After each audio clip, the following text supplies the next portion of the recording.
Ibu bapak, saudari-saudara, sobat Komsos yang terkasih dalam Kristus, selamat berjumpa kembali dengan renungan Minggu Komsos Gereja Santa Maria Immaculata Paroki Tarakan. Kita hari ini memasuki minggu biasa yang ketiga. Bacaan Injil yang akan kita renungkan diambil dari Injil Matius bab 4 ayat 12 sampai dengan 23. Kutipan ini mengisahkan Yesus yang mengawali karya pewartaan Injil dan juga panggilan murid-murid yang pertama.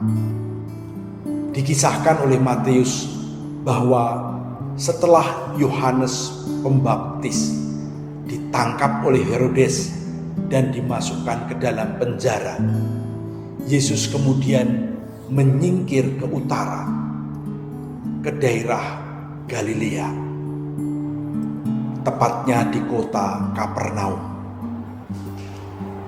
Mengapa Yesus menyingkir ke utara?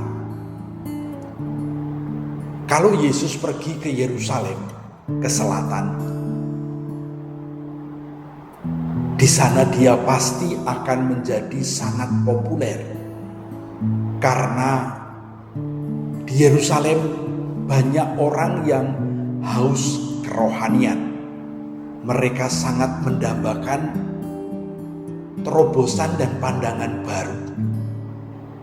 Namun demikian, gerakan Yesus bisa jadi senasib dengan gerakan Yohanes Pembaptis. Herodes sangat peka terhadap gerakan-gerakan yang dia nilai akan membahayakan stabilitas dan kedudukannya. Maka ketika murid-murid Yohanes menjadi bertambah banyak, Yohanes pun kemudian ditangkap dan dipenjara. Yesus dikatakan oleh Matius menyingkir ke utara. Kata menyingkir bukan dalam artian melarikan diri. Yesus melepaskan diri atau Yesus menjauhi bahaya yang akan mengancam karya pelayanannya dengan cara yang bijaksana. Akan tiba saatnya Yesus pergi ke Yerusalem. Tapi sekarang saatnya belum tiba. Karena kalau Yesus nekat pergi ke Yerusalem, dia akan senasib dengan Yohanes. Dan tugas perutusannya, misi perutusannya tidak akan selesai. Yesus pergi ke daerah Kapernaum. Tinggal di situ. Dan disebutkan di sana Zebulon, tanah Naftali, jalan ke laut.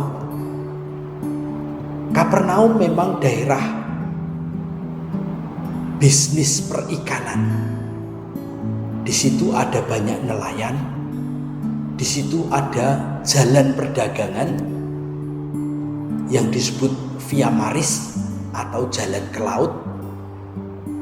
Merupakan jalur orang dari berbagai macam bangsa yang menuju dan berasal dari Mesir. Mereka lewat Via Maris. Dengan kata lain, daerah utara ini adalah daerah yang plural atau majemuk. Orang dari berbagai macam tempat ada di situ. Karena perjumpaan dengan orang dari berbagai macam tempat, orang-orang lokal juga termasuk tokoh-tokoh lokal mempunyai keterbukaan hati untuk menerima hal-hal yang baru. Disitulah Yesus menawarkan pengajarannya, pandangannya kepada orang-orang di Kapernaum. Mereka kemudian tertarik untuk mendengarkan Yesus. Mereka kemudian mau mendekat kepada Yesus dan menemukan bahwa Yesus memang orang yang berbeda dari tokoh-tokoh yang lain. Yesus mengajarkan sesuatu yang berbeda dengan cara-cara ahli Taurat mereka mengajar. Maka setelah banyak orang datang mengerumuni Yesus, mengikuti Yesus, mendengarkan Yesus, boleh dikatakan mereka mendapatkan penerangan, mereka mendapatkan penjelasan tentang bagaimana harus hidup. Yesus pun kewalahan. Yesus perlu mengajak orang lain ikut ambil bagian di dalam karyanya. Maka dia mendekati nelayan-nelayan yang ada di Kapernaum itu. Mereka ini bukan nelayan-nelayan miskin. Mereka ini adalah pengusaha perikanan, seperti disebutkan dalam Injil. Zebedeus yang mempunyai 2 anak, Yohanes dan Yakobus. Mereka sedang bekerja di kapal mereka dengan orang-orang upahan mereka.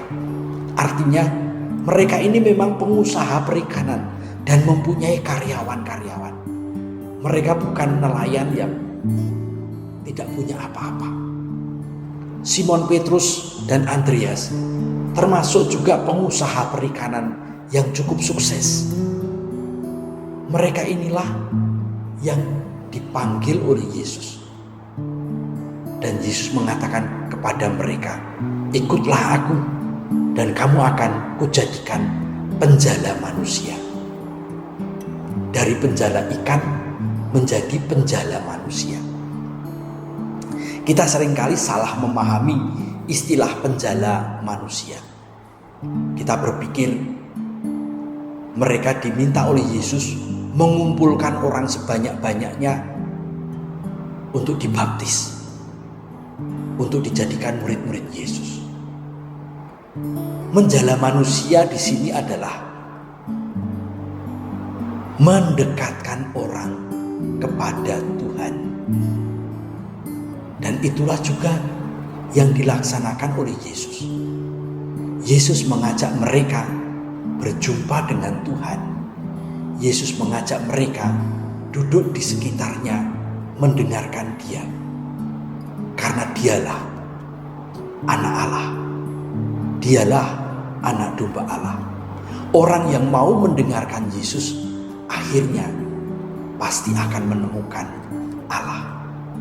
Oleh karena itu para murid diajak untuk membantu sesamanya, membantu orang-orang yang seperti mereka berjumpa dengan Yesus, berjumpa dengan Allah, merasakan kedekatan dan kehadiran Allah dalam hidup mereka.